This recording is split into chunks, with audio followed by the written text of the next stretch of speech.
Hello and welcome to UPSC Scholar. Today we'll be discussing the current affairs from 12th of June to 18th June. We'll be covering it from Indian Express newspaper and we'll be looking at only from the perspective of the UPSC exam. So let's begin. My name is Sachin. The first current affairs is from Polity. There was this news that in southern India, more women availed the loan scheme for the street vendors. What was the loan scheme? PM Swanidhi scheme. It was launched during the COVID Atmanirbhar package, in which rupees 10,000 rupees were given as a loan to the street vendors without any collateral, just to resume the economic activity and to help them and assist them in it. 10,000 rupees were given. So this report, this is the data from Ministry of Housing and Urban Affairs, which showed that in southern India, more women availed the loan scheme for the street vendors as compared with the men. What are the causes of it? The first cause is regional disparity. There is a major divide between men and women in northern and southern India as per the report data. It shows that women are more involved in the business activities in the southern India as compared to the northern India. We quite often see women in southern India involved in this business activities and this sector. And this also indicates that there is more women empowerment in southern India as compared to the northern India. This is also one of the point or one of the inference that we can take from this. The second thing responsible for this is local push by the municipalities. The scheme which came was aggressively promoted by some municipalities in southern India as compared to the northern India. कुछ कुछ municipalities ने इसको बहुत aggressively promote किया, बहुत ज़्यादा loan दिए, मगर कहीं कहीं पर नदर्न इंडिया में एग्जांपल ले लेते हैं, वहाँ पर एप्रीहेंसिव थी बहुत सारी म्यूनसिपैलिटीज और बैंक्स लोन देने से. The banks also feared that the vendors might default on the loan, and whereas in southern India it was not the case. Third thing is social fabric. Social fabric is a lot of conditions. बहुत से ऐसे हालात या बहुत सी ऐसी conditions हो जाती हैं फैमिली में जब एक वुमेन को फैमिली बिजनेस संभालना पड़ सकता है या वेंडर बिजनेस में आना पड़ सकता है. ये छोटे मोटे जो काम होते हैं ये सब करने पड़ सकते हैं. It might be due to financial distress और स्कूल ड्रॉप आउट एक रीजन हो सकता है. So this all can be reason for this. Some lineage reasons can also be responsible. There is this report in which it says that the matrilineal societies of Meghalaya, where the youngest daughter inherits property and women operate most enterprises. तो जो वहाँ की matrilineal societies है, हर जगह पितृसत्ता होती है, लेकिन यहाँ पर मेघालय में नॉर्थ ईस्टर्न स्टेट्स में मातृ सत्ता होती है. तो वुमेन ही इनहेरिट करती है प्रॉपर्टी. तो ये सोशल फैब्रिक, ये हुआ, ये factors are responsible for this. जहाँ पर वुमेन ऑलरेडी इनहेरिट कर रही है बिजनेस, तो ऑब्वियस सी बात है उनका share would be quite larger as compared to the men. So this was the news. It can be quoted in mains answer writing. It was not as such important for prelims. Next thing, the, the government is planning for a very huge level grain storage plan to be operated in India, especially with the help of the cooperative sectors. How? Let's see. First of all, let's see the reasons why government is doing this. The first, we are the most populous country now, and under the NFSA scheme, the National Food Security Act 2013, we feed 81 crore people the food. We gave them subsidized food, and we quite often give them this PM Anna Yojana, Antyodaya Yojana is going on. We give them free food also till 31st March of 2000, till 31st December of 2023. So what is the need? The current storage plan is 145 million metric tons against the total production of 311 million metric tons.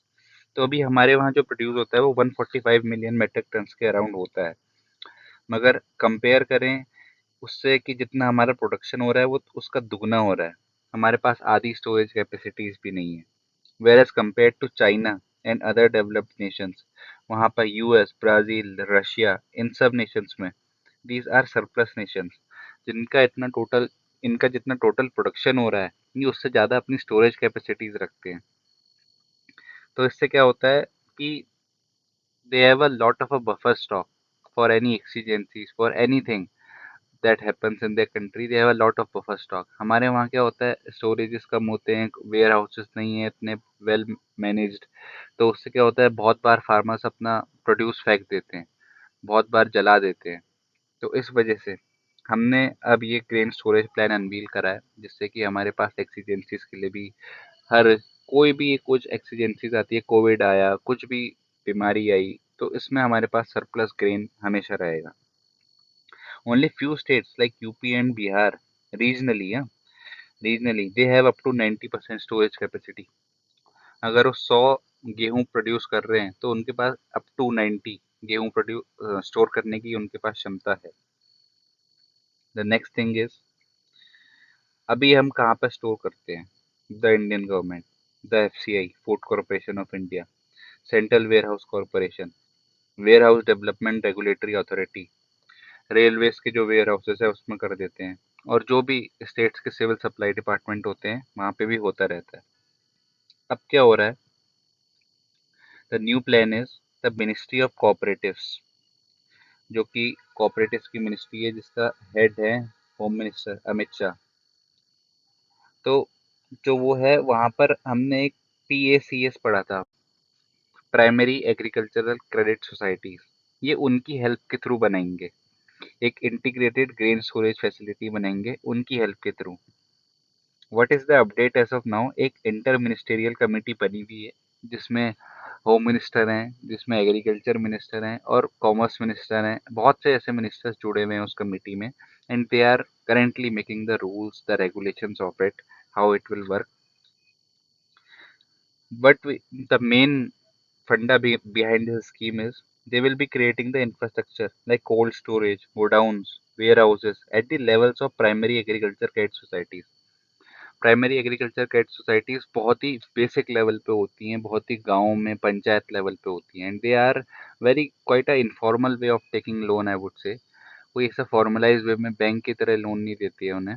तो PACS इस वजह से अब काफ़ी useful हो जाएंगी। अभी तक इनका काम था सिर्फ क्रेडिट देना, लेकिन अब ये प्रोक्योरमेंट सेंटर्स की तरह काम कर सकती हैं एफसीआई के अंडर, फेयर प्राइस शॉप्स की तरह काम कर सकती हैं, कस्टम हायरिंग सेंटर की तरह काम कर सकती है। इससे क्या होगा कि एक यूटिलिटी बढ़ेगी, विलेज लेवल पे एम्प्लॉयमेंट क्रिएट होगा। इस वजह से इसके बेनिफिट्स देखते हैं। और पोस्ट हार्वेस्ट लॉस को ये रोकेगा।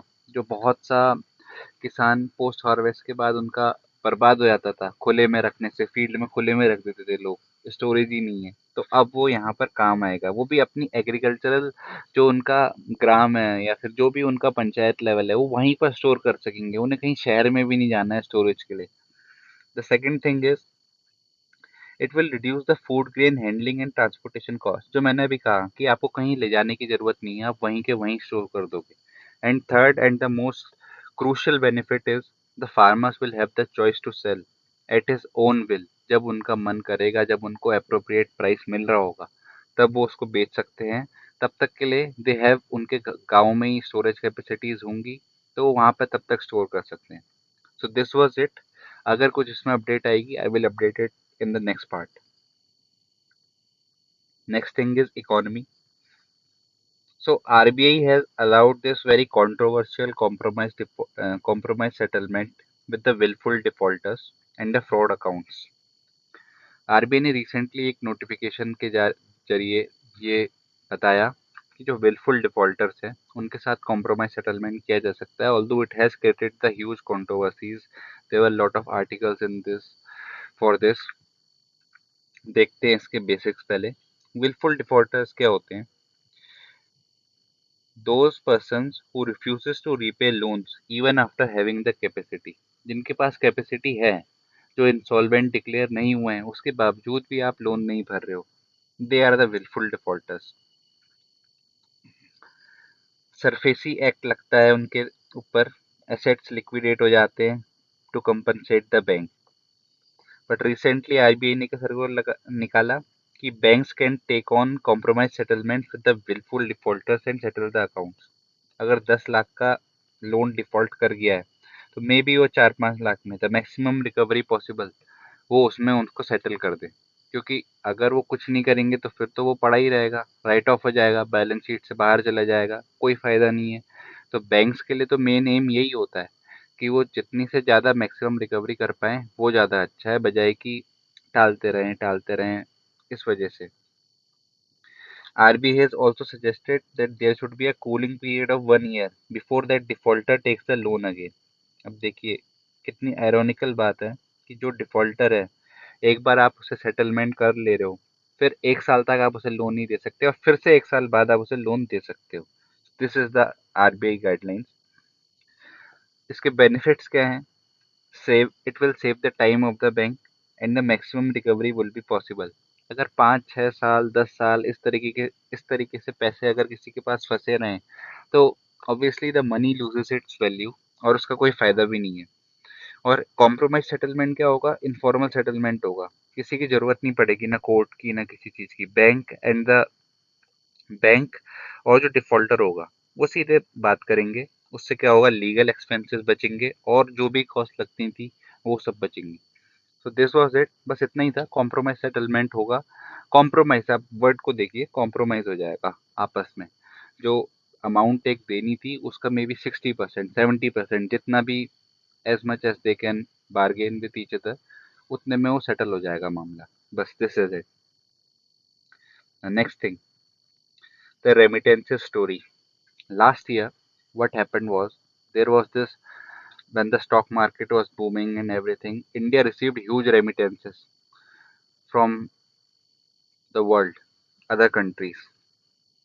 Remittances, we all know, international money transfer to the home country, especially by migrants, mostly जो वहाँ जाकर रह रहे हैं NRI, वो जब हमें घर में अपने पैसे भेजते हैं, जो भी वो इधर को रेमिट करते हैं inwards the country towards India, वो रेमिटेंसेज हुई।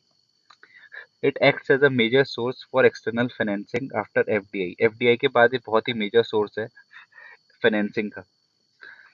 पिछले साल क्या हुआ? 2022 में जब बूम चल रहा था तो our remittances saw the 24% growth in them. Whereas अभी जो वर्ल्ड बैंक की रिपोर्ट आई है उसमें ऐसा कहा गया है कि सिर्फ 0.2% की इस बार ग्रोथ होगी 2023 में, which is quite concerning. What are the reasons behind it? Let's see. The IT boom जो मैं बात कर रहा था, अब रिसेशन आ गया है, स्लो डाउन आ गया है, there are massive layoffs happening everywhere, the crude oil has synced। Let's see the slow growth in the OECD economies। OECD, we all know, it is a huge group of these countries, 38 high income democratic countries। So वहाँ पर IT sector भी उनमें है। Indians diaspora is widespread all over the world। वहाँ पे भी slow growth हो रही है, काफी ज्यादा ले ऑफ्स हो रहे हैं, बहुत सारी चीजें हो रही हैं। So this is the reason why remittances are declining। The second reason would be the declining oil prices। The crude has fallen down like anything। At the जब रशिया यूक्रेन वॉर हो रही थी तब तो वो एक बार 120 110 इतना टच कर गया था, but right now it is around 70 75 इसके अराउंड वो होवर कर रहा है। तो इस वजह से डिक्लाइनिंग ऑयल प्राइसेस की वजह से लेस डिमांड है वर्कर्स की GCC कंट्रीज में, गल्फ कोऑपरेशन काउंसिल, जो कि मेजर ऑयल कंट्रीज हैं। और केरला में और कर्नाटका में, आंध्र प्रदेश में, इधर गल्फ कॉपरेशन काउंसिल वाली जो कंट्रीज हैं, यहाँ पर हमारे बहुत सारे माइग्रेंट वर्कर्स काम करते हैं जो कि रेमिटेंसेस भेजते हैं, which consist a huge part of the total remittances. इस वजह से भी। And third point is top the consistent ले जो हो रहे हैं हर जगह all over the world, Europe हो, यूएस में तो सबसे ज़्यादा हो रहे हैं। Even in India, there are a lot of cases in our domestic, like Byju's and Academy, a lot of layoffs happened। So, although it is not relevant, India के layoffs का remittances से कुछ लेना नहीं है, but layoffs is a global thing now, so that's why। The top states that receive remittances are this: Maharashtra, Kerala, Tamil Nadu, Delhi, and Karnataka। Next thing, editorials। this thing, it is holes in the digital net.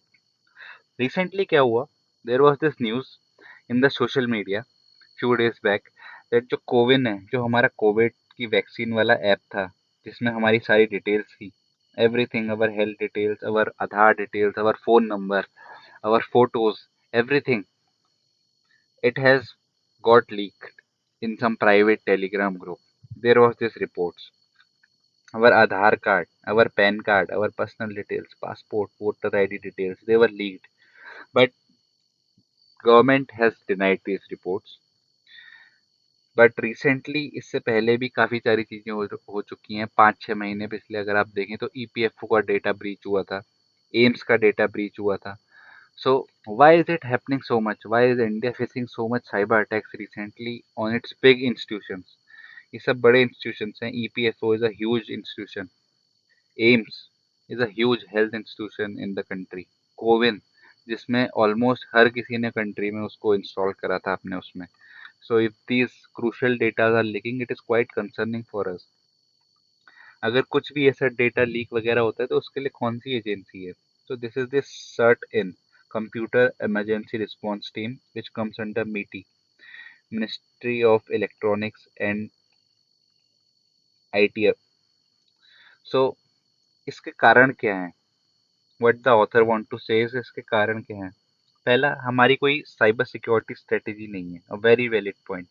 जैसे national security strategy होती है, हर साल आती है. National defence strategy होती है.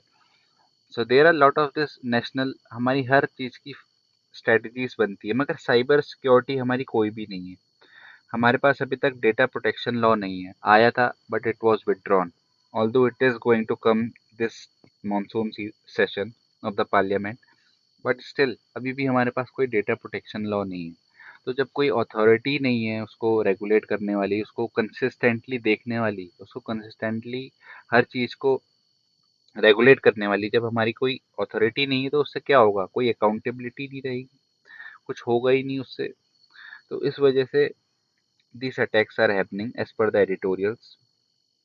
This consists of this India stack has also been mentioned in this, which consists of ONDC, UPI, Aadhaar. इन सब, these are also very crucial information. तो ये भी अब हमारे खतरे में है. This author want to say this. There is तो there is this no legislative mandate except आधार. आधार का तो सिर्फ वो आधार बिल आया था पार्लियामेंट में, बट उसके अलावा जो भी हमारा कोविन है, यूपीआई है, ओएनडीसी है, these all are something that have been made as an app. They have no legislative authority, जैसे आधार की है. कोई ऑडिट नहीं होता है, कोई अकाउंटेबिलिटी नहीं रहती है उसमें. So this is it. और क्या रीजंस हैं? कोई भी ऐप हम होते हैं, हमारी जो डेटा लीक हो रहे हैं, सपोज करिए कोई भी एक ऐप है जिसको लोकेशन की ज़रूरत नहीं है, पर वो फिर भी लोकेशन मांग रहा है हमारी. So what it is asking is more than what is required, collecting more information than what is required. जैसे हमारा आरोग्य सेतु ऐप था, it was asking for location, it was asking for Aadhaar details. I don't know, it would have been asking for a lot more details. तो जो required नहीं है वो भी मांग लेने से क्या होता है कि जब अगर डेटा ब्रीच होता भी है तो उससे हमारी जो डिटेल्स नहीं जानी थी वो भी उसके पास चले जाती है. So, what are the steps that should be taken? The need for creation of regulatory and institutional framework with proper accountability. ये तो भाई एक क्लीशे लाइन होती है, लेकिन the what we need the most is we need a cyber security law as soon as possible and a data protection law. Cyber security strategy and data protection law. That is what is very needed at the moment. Next thing, IR. US has decided to join UNESCO and pay back 600 million in dues. Why? First, let's look at the basics. UNESCO 1945 में established हुआ था, headquarters are in Paris. What's its main purpose? To build peace through international cooperation in education, science, culture. हमारी UNESCO heritage culture sites होती हैं, वो सब यही declare करते हैं. One thing to note is Israel is not the member of it. Why is US rejoining it? पहले हम कॉज देखते हैं कि ये छोड़ा क्यों था. इसकी अनबन जो यूनेस्को से चल रही थी वो 2011 से ही चल रही थी, बट फॉर्मली इन्होंने 2018 में ट्रम्प जब आए पावर में उन्होंने फॉर्मली छोड़ा। मगर 2011 से हो रहा था कि Palestine was inducted as a member state owing to the strong ties with the Israel. US won't fund any UN organization that recognizes Palestine's demand. तो इसमें क्या था कि पैलेस्टीन को 2011 में यूनेस्को का as a member state induct कर दिया था। मगर इसराइल और यूएस के रिलेशंस इतने अच्छे हैं, तो उनके बीच में आपसी ये समझौता है, आपसी सहमति है कि यूएस कोई भी ऐसा यूएन ऑर्गेनाइजेशन जो कि पैलेस्टीन कॉज को, पैलेस्टीन डिमांड्स को स्ट्रॉन्ग करता है, स्ट्रेंथन करता है, उसको फंड नहीं करेगा। तब बराक ओबामा प्रेसिडेंट थे। तो उस वक्त से ये अनबन चल रही है इनकी। Second more thing is why US rejoined back, because जब तक यूएसए नहीं था तो चाइना जो था वो it was occupying a major spot, it was filling the void by setting standards in AI, technical education norms. जो भी वहाँ पर यूनेस्को की मीटिंग्स हो रही थी, यूएस एक जो ग्लोबल सुपर पावर है, अब वो इतनी बड़ी ऑर्गेनाइजेशन में नहीं होगा, तो जो नेक्स्ट एक बड़ी पावर है ऑब्वियसली वही ऑक्यूपाई करेगी space. So these were the reasons and why US is coming back. एक और इसका रीजन है कि जो यूनेस्को के डायरेक्टर जनरल हैं, ही इज जूइश, तो समहाउ एक इसराइल की तरफ भी थोड़ा सा इंक्लिनेशन है, तो इस वजह से यूएस ने अब मामला सेटल कर लिया है and it is rejoining back. आपको कुछ टाइम पहले याद होगा एक ऑर्गेनाइजेशन से और यूएस से बाहर हो गया था, WHO. Donald Trump was the president who got out of WHO, मगर बाइडन ने 2021 में ऐसे इमीडिएटली जब वो पावर में आए थे तब वो उन्होंने उसको वापस रिज्वाइन कर लिया था। डोनाल्ड ट्रंप ने कहा था कि भाई it is more inclined towards China WHO and it is not probing the real cause of the COVID in a right way. So these were the reasons why USA left WHO. USA ने सिर्फ अभी नहीं छोड़ा है, पहले भी इनकी परेशानियां रही हैं। 1984, 2003 पहले भी छोड़ चुके हैं और फिर तीसरा हो गया 2018, मगर अब इन्होंने फिर से रिज्वाइन कर लिया है। Next thing, China inks strategic pact with Palestine to expand its footprint in West Asia. China जो कि बहुत ही डिप्लोमेटिक रिलेशंस मेंटेन करता है दोनों ही स्टेट के साथ, इसराइल के साथ भी और पैलेस्टीन के साथ भी। दे have a very good diplomatic relation, जैसे कि इंडिया के साथ हैं। जैसे जैसे कि इंडिया के हैं इसराइल और पैलेस्टीन के साथ, वैसे ही चाइना के भी हैं। काफ़ी क्वाइट डिप्लोमेटिक, किसी एक कंट्री को फेवर नहीं करना है, दोनों के साथ डिप्लोमेटिक रिलेशंस मेंटेन करने हैं। वाई चाइना डिड दिस, कोई इतना वैसे इकोनॉमिक पैक्ट नहीं हुआ है, मगर to gain political and economic influence in West Asia and to compete with USA at the Middle East. Middle east में यूएसए की पकड़ कमजोर हो रही है फिर से। Saudi Arabia is quite not happy with US right now and even Iran, जो उनकी न्यूक्लियर टॉक्स हैं वो फिर से हॉल्ट हो गई हैं। तो इस वजह से China seems to be occupying a major space in middle east. Recently क्या हुआ था कि चाइना ने एक ईरान के साथ कुछ बहुत बड़ा पैक्ट, ट्रेड पैक्ट भी साइन करा था। I don't remember the exact figure, but एक चाइना ने ट्रेड पैक्ट साइन करा था ईरान के साथ। So China is increasing its presence in middle east. China does wants to broker the Israel and Palestine conflict, but अभी भी बातचीत चल रही है, it is not quite happening, but it does wants to work in this way. There was talks that Xi Jinping recently was in Russia and he also met Zelensky. So there were talks कि वो Russia और Ukraine के बीच में भी broker करवा सकते हैं। तो देख ही रहे हैं आप कि कितना the global scenario is changing. अब कुछ साल पहले 2020 में एक अब्राहम अकॉर्ड्स हुए थे इन द मिडिल ईस्ट, उसमें यूएस ने ब्रोकर कराया था। But recently the China is challenging the global hegemony of the US. It is emerging as a clear new mediator between the countries. Palestine भी return में China को support करता है, one China principal को और reunification को। जो Taiwan वाला उनका इशू है, वो ताइवान को एज अ सेपरेट कंट्री नहीं रिकॉग्नाइज करते हैं, वो वन चाइना प्रिंसिपल में चाइना का सपोर्ट करते हैं। So this was it. The next thing, this is the map that is happening. This is Palestine, Gaza. This blue portion is Israel. You can check कितनी population variation है हर जगह पे. Next thing, recently PM Modi visited the US, and there was this deal MQ-9 Reaper UAV drone. It has conceded with the US, and what are its features? It is a very powerful drone. It is a very quite a high technology drone. So what are its features? It can carry 500 times more than its payload. अगर कुछ एक चीज है 100 kilo की, वो उसके 500 गुना ज्यादा उसको कैरी कर सकता है. It can carry weaponry, it can carry armoury. So these all things. It can operate into the altitude of 5,000 feet, 50,000 feet. Sorry, it can operate up to an altitude of 50,000 feet, and 27 hours की उसकी endurance है.